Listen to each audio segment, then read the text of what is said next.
Good afternoon, everyone. This is the Planning Advisory and Adjustment Committee meeting for Wednesday, April 28th.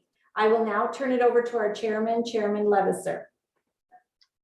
Thank you very much. Thank you very much, Colleen, and welcome everyone to the Planning Advisory and Adjustment Committee meeting for the month of April, actually April 28th, 2021.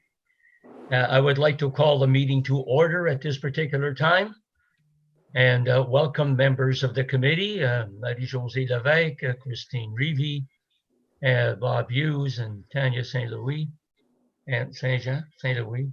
Saint-Amour. I know you're a saint, Tanya. I am. You're right. Anyways, welcome everyone. We just have one item on the agenda this evening, so it shouldn't be a long meeting. But before we proceed to the actual application, we need the approval of the agenda as it was circulated to the members. Any additions or deletions? If not, looking for a mover to accept the agenda as presented. Moved by Tanya, seconded by Bob Hughes. All in favor? Carried. Also circulated was the minutes of the last meeting, that is the meeting in March 24th. And you've had an opportunity to look at these minutes. And are there any errors or omissions from these minutes as noted by members of the committee? If not, I would accept a motion to approve the minutes that were circulated for March 24th and moved by Councillor Christine Reevey, seconded by Bob Hughes. Further comments? All in favor? Carried. Okay, are there any disclosure of pecuniary interests and general nature thereof? Just a fancy way of saying, is anybody going to make any money on any decisions that are going to be made this evening or this afternoon? Seeing none, and then we'll just carry on to the first item under new business. The first item is an application by Miles McFadden at a property at 345 First Avenue. It is a minor variance application, which means that it doesn't involve any zoning changes or anything.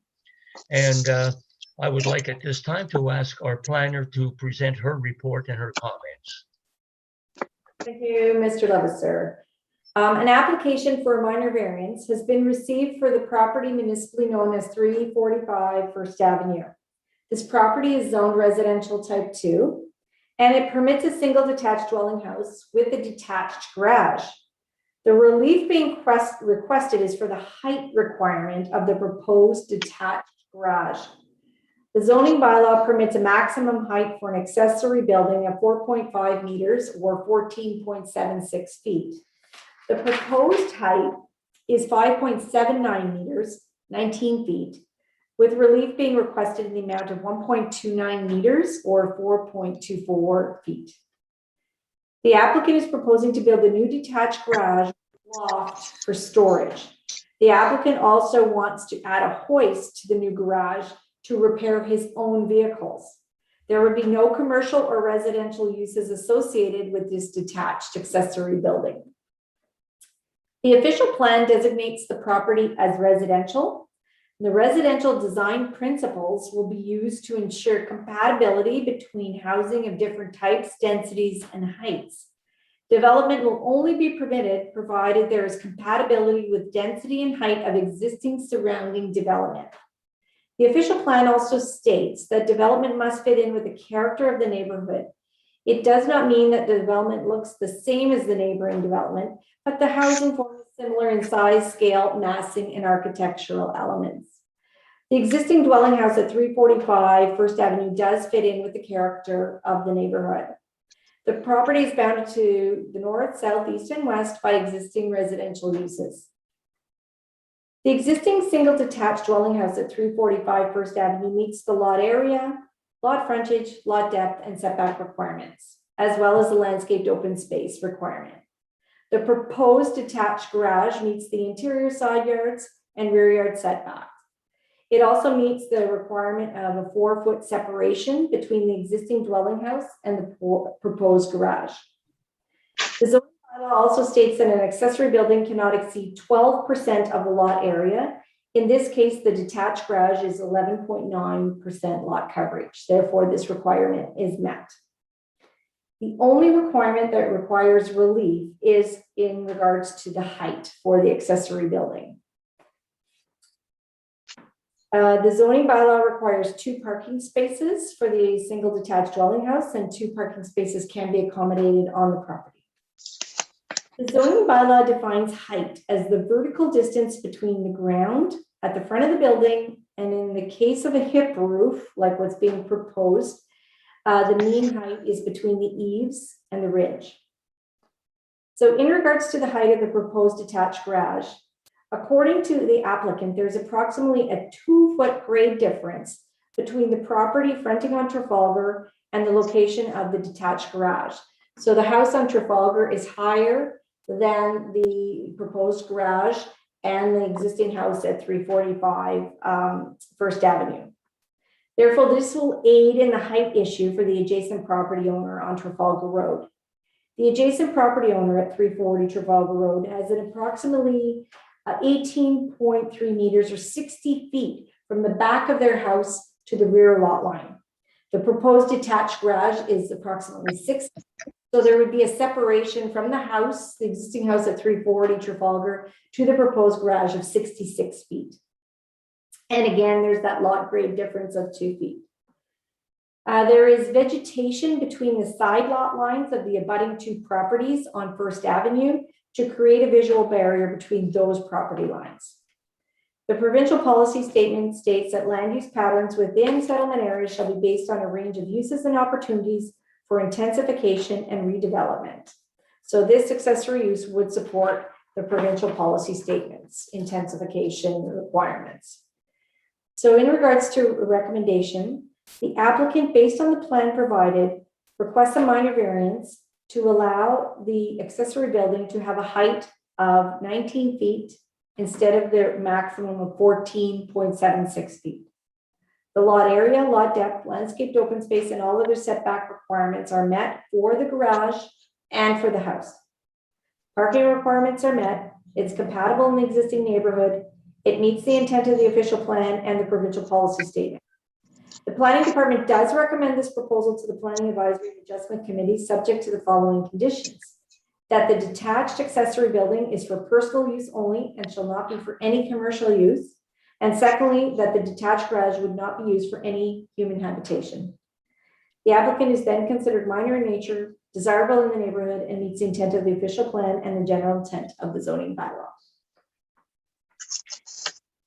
Well, thank you very much, Colleen. Thank you. I guess first question is, has there been any submissions, telephone or emails or face-to-face submissions regarding this application? Through you, Mr. Chairman, we had one phone call from a gentleman that was a few houses down from 345 First Avenue. It was mainly gathering information, and he was satisfied once the information was given to him. Other than that, we've had no objections or concerns. Okay, thank you very much. Is the owner present, or is the owner going to be present to add to the comments? Sorry, through you, Mr. Chairman, he did test his computer and it crashed, and he was going to try and get on his phone. We gave him the link, and so obviously he's not on. So I'm saying he obviously had some technical difficulties, but he was attempting to be here. Thank you very much. Anybody else available to comment on this application? Is there anybody else available via Zoom to comment on this application? No, there's just committee members that are available on Zoom. Okay, thank you very much. I will pass it on to members of the committee now. I will begin with Councillor Christine Reevey. Any questions or comments? I have none. I don't think it's anything out of the extraordinary. They're basically behind me west, the Trafalgar Road property as well as First Avenue, and there is a grade difference, so I don't see it it really making any difficulties. So I'm happy with it. Thank you very much. Marie-Josée Levesque, any comments, questions? None. Thank you. Thank you very much. Tanya Saint-Amour, And comment? none. Vice Chair Bob? Any I don't know. As long as the two conditions are there, those were the things I was concerned about. So that's all I have to say about it. Okay, thank you very much. I guess I have a little bit of a concern. Maybe that's why I was asking if anybody was opposed to it. I know I have no problem with having an increase or a minor variance for the height, but somehow I get a negative signal here whenever we're talking about a hoist, and we're talking about a hoist to repair his own personal vehicles. I think that's got to be stressed, personal vehicles. It feels like it's almost the makings of a business here, beginning of some sort, backyard garage type of business. So I'm just, it's just a word of caution. And I certainly want that to be reflected in the minutes in the event that there's any follow-up that will be required with respect to the usage. It's got to be plain, 2 parking spaces. It's got to be plain, personal vehicles. So that's the only reason why I've just been getting a little signal here, and I may be wrong, and I hope I am. And as far as the application as it stands and with the recommendation, I'm comfortable. So at this particular time, I will ask the members, is there any problems with or someone to move the acceptance of this application as it was presented by the planner? Looking for a mover. Moved by Councillor Christine Reevey, seconded by Vice Chair Bob. Further comments by anyone? If not, I'll put the question. Those in favor? Oppose? Bob, you didn't vote on it. Are you voting one way or the other? Yeah, I did. I'm sorry. Okay, that's it means that it's unanimous with the members of the committee. Okay, well, thank you very much for that particular report. I guess we'll look at the next item on the agenda. Of course, we shouldn't make them aware, Colleen, as I know you always do, that the only way council will be aware of this will be through our connector to council, and that is Councillor Christine Reevey. When she gives her report, we'll make the councillors aware of it. But there is an appeal period. Perhaps you could go over and review the appeal period. The decision that's been made here, it doesn't have to be approved by council one way or the other. That's the way it is. However, there is an appeal period. Could you explain that, please? Sure. So based on the committee's decision this evening, a notice will be sent to the applicant and to all the agencies. And because we received no comments or concerns, we just send a notice to the applicant and the agencies. There's a 20-day appeal period in which any of the agencies or the applicant can appeal. And after that time period, if there's no appeals, the minor variance decision is final. Thank you very much. Okay, if there's no other comments on this application, we'll go on to the next item on the agenda. That's past decision updates. Perhaps you could bring us up to date with that, Colleen? Okay, so for 1127 Pembroke Street West, if you'll remember, that was the Sisters of St. Joseph's convent that's being converted to seniors apartment, retirement home apartment units. And they asked for relief from several of the apartment unit sizes.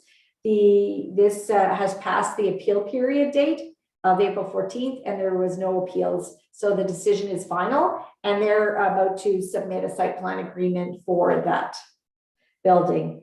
Golfview subdivision, that was for the red line revisions to allow row housing development on Street B. That was approved by council on April 6th. And the final one, 345 to 355 Nelson Street, that was some revisions to the decisions because we had received a survey and our decisions were out maybe a few inches. So we just had to just go back and just redo those new dimensions. And so that was approved by committee at the meeting of March 24th. Well, thank you very much. Any questions by members of the committee on the updates? Actually, Colleen, through you, Mr. Chair, the Gulfview subdivision one, is that the one that was tied in with Johnson Meadows at one time? Is that abutting Johnson Meadows? Through you, yes, it is abutting Johnson Meadows. So yes, it's in behind Boundary Road. Okay. Off of International Drive. You would just go past the new fire hall and there'd be an entrance. Yes, through there, off right? Internet. Okay, that's what I thought. I meant to ask last meeting and I forgot. Okay. Perfect. Okay, thank you very much. Any other questions? Any other questions? If not, then notification of the next meeting. As of now, it's been scheduled for Wednesday, May 19th at 4:30. Any changes in that, Colleen? No, we've already submitted, we received a rezoning application for 214 Church Street. So the notice went out today. And we also have a minor variance application for Bennett Street. So we already have 2 applications. Very good, very good. All right, any other questions by any members of the committee? If not, thank you very much for your kind attention and the attention given to the decisions that were made this evening. And want to thank you very much. And at this particular time, I'm looking for an adjournment. Moved by Tanya Saint-Amour, seconded by Marie-Josée Levesque. All in favor? Carried. This meeting is now adjourned. Thank you very much. Thank you. Thank you. Thanks. Good night. Take care.